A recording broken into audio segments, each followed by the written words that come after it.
What's going on, everybody? Welcome back to my channel. First thing you got to do, hit that subscribe button, hit the notification bell, get caught up with all the videos that are going to be coming out in 2025. My name is Justin Langhill. I'm a golf performance coach. Let's get to this video.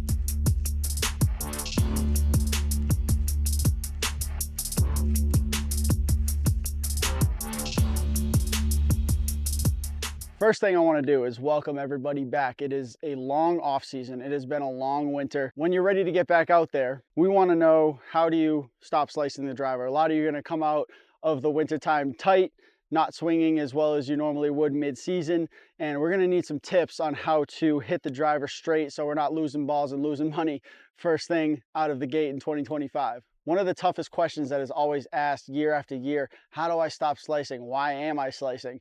Should I aim more left? Should I close the club face? Don't do that. Okay, we're gonna learn today what causes a slice and how to fix it so that this year in 2025, you come out swinging better than ever and the ball's going straighter than ever. One of the hardest things that you're gonna need to hear in your life is to not slice the golf ball. You actually need to swing out to the right more. You've probably heard that. I'm going to explain it a little more in detail. Because the driver is the least lofted club other than a putter, people tend to want to hit it to the left much harder. That way, what happens, the ball will actually spin out to the right. So you're creating the opposite force of what's supposed to happen. I'm putting left spin, ball spins off to the right. When I set up to the ball, and we've gone over how to set up and what makes for a good driver setup and swing in a previous video. But to swing out to the right consciously, you'll have to think about hitting the ball from the inside. What do I mean by that? The club face is obviously going to be open, yes. But what I mean by it is I want to hit the ball on the inside of the golf ball. That's going to help you visualize getting the club more shallow, getting underneath it, creating that launch. And secondly, I've gone over this in previous videos as well.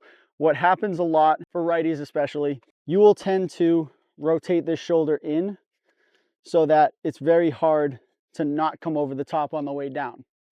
So when I set up to a golf ball and I'm ready to go, really want to think about keeping this left forearm over the right forearm, which will send this right arm back.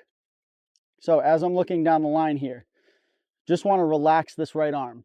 Just relax that elbow a little bit. So I'm going to set up for it. Left arm is straight, right arm's relaxed. So when I go to the top of my backswing, this elbow is still relaxed here. And then when I go to take that club, I'm trying to hit the inside of the golf ball and swing out to the right. We're going to go over the club face being open in a minute, but that'll at least get you into that position.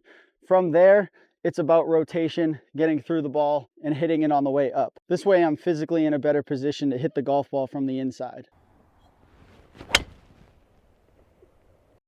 Felt really good. Nice and smooth, nice and easy. And I actually swung out to the right there. So I was trying to hit the inside of the golf ball and just trust that physics would do its job. So again, those key points. When I set up to a golf ball, a lot of this is pre-swinged. I'm setting up in a way that's going to increase my chances, increase my probability of hitting a good golf shot. So I want to send this right shoulder back, straighten out the left arm, relax the right. From there, I'm in a better position to hit the ball on the inside, get the club more shallow.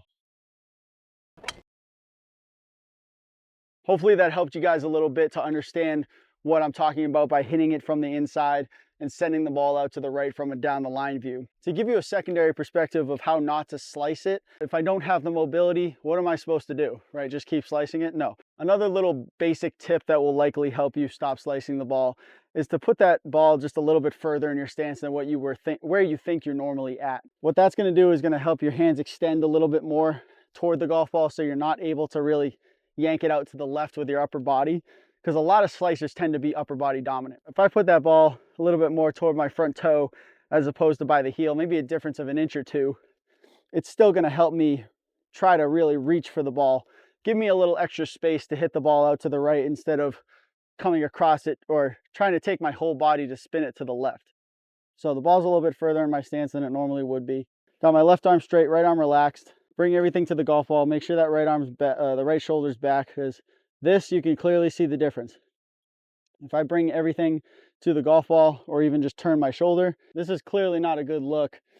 Whereas if I kept everything relaxed, kept the back shoulder, you can see I kind of create that nice K shape that will promote the launch of what the driver really needs. And I'm going to go for the inside of the golf ball, hitting out to the right.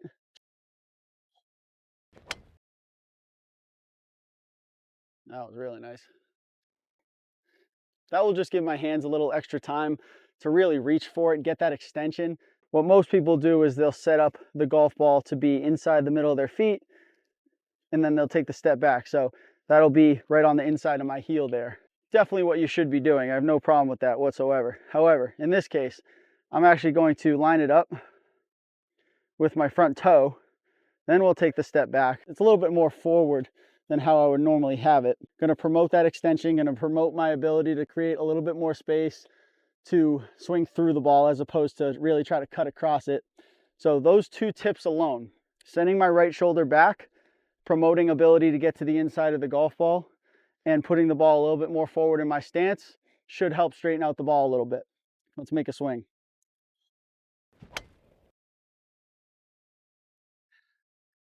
So if we put this all together, we have a swing that kind of promotes a draw.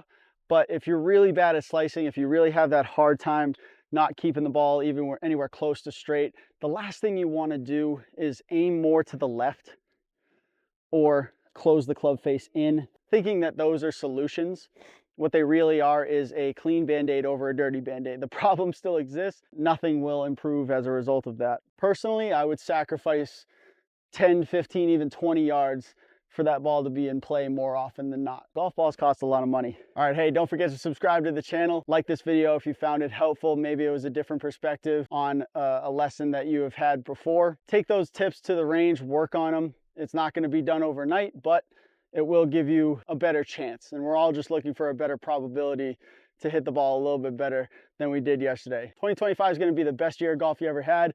Stick with me, I'll get you there.